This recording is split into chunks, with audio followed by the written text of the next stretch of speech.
বিচার বিভাগের নিয়ন্ত্রণ সংক্রান্ত সংবিধানের ১১৬ অনুচ্ছেদের বৈধতা ও বিচার বিভাগের জন্য আলাদা সচিবালয় প্রতিষ্ঠায় রুলের রায় পড়া চলছে।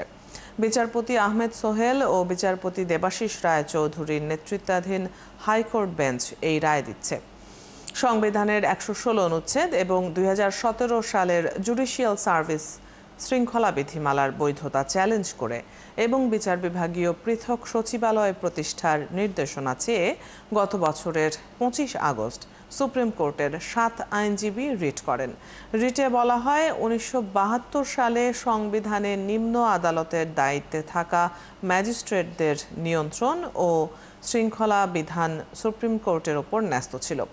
১৯৭৪ সালে সংবিধানের ৪র্থ সংশোধনীর মাধ্যমে এই দায়িত্ব রাষ্ট্রপতির ওপর ন্যস্ত করা হয়।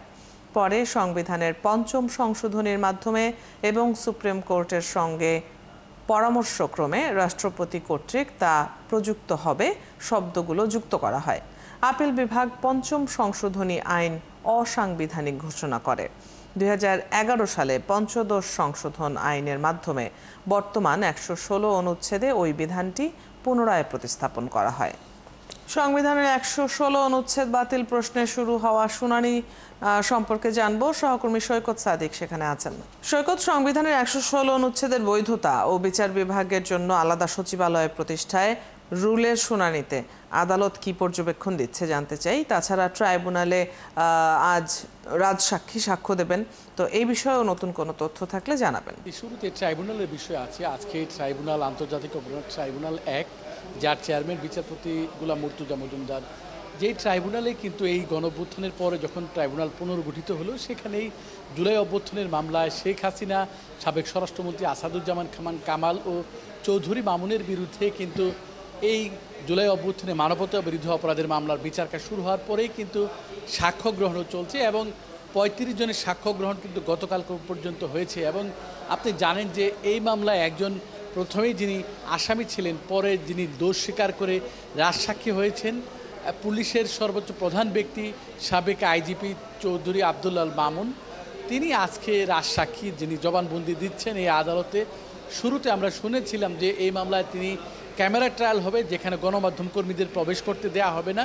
তবে এখন এই মামলার সরাসরি কিন্তু সাক্ষ্য গ্রহণ চলছে এবং সবার উপস্থিতিতেই সেই সাক্ষ্য গ্রহণ হচ্ছে। এবং শুরুতেই তিনি তার পরিচয় দিচ্ছেন। ৬২ বছর বয়স্ক এই চৌধুরী মামুনের জন্মস্থান কোথায়, তার পেশা, তিনি এই সাবেক আইজিপি, এই আইজি ৬ আগস্ট পর্যন্ত তিনি ছিলেন। এর আগে তিনি কোথায় কোথায় কাজ করেছেন, পুলিশের ঢাকা রেঞ্জের ডিআইজি ছিলেন, তিনি সিআইডির প্রধান ছিলেন, সর্বশেষ তিনি র্যাবের প্রধান ছিলেন। এরপরে ২০২২ সালের ৩০ সেপ্টেম্বর তিনি আইজি হিসেবে যোগদান করেন। এরপরে যে জুলাই গণ অভ্যুত্থানের যে শেখ হাসিনার ক্ষমতাচ্যুত হওয়ার পর বৈষম্যবিরোধী ছাত্র আন্দোলনের সময় যে আইন শৃঙ্খলা বাহিনীর যে বর্বরতা এই আন্দোলন দমনের জন্য হয়েছিল, তখন তিনি পুলিশ প্রধান ছিলেন। সেই চৌধুরী মামুনে আজকে তিনি সাক্ষ্য দিচ্ছেন।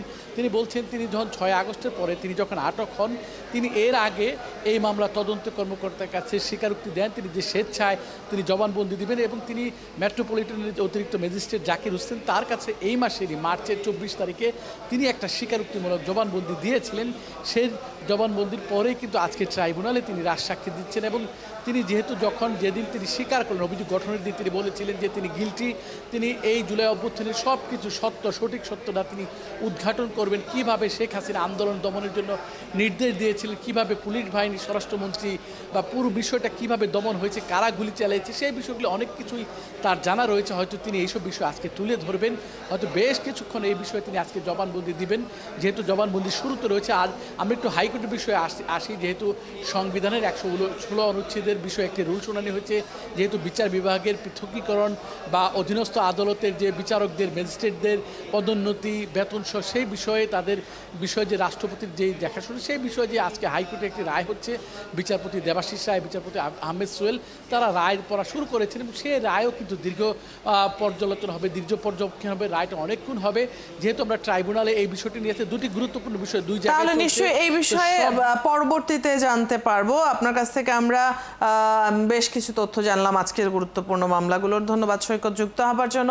দর্শক, সহকর্মী সৈকত সাদিক আমাদের সাথে যুক্ত ছিলেন আদালত প্রাঙ্গণ থেকে। আজকের দিনের গুরুত্বপূর্ণ তথ্যগুলো জেনে নিচ্ছিলাম আমরা।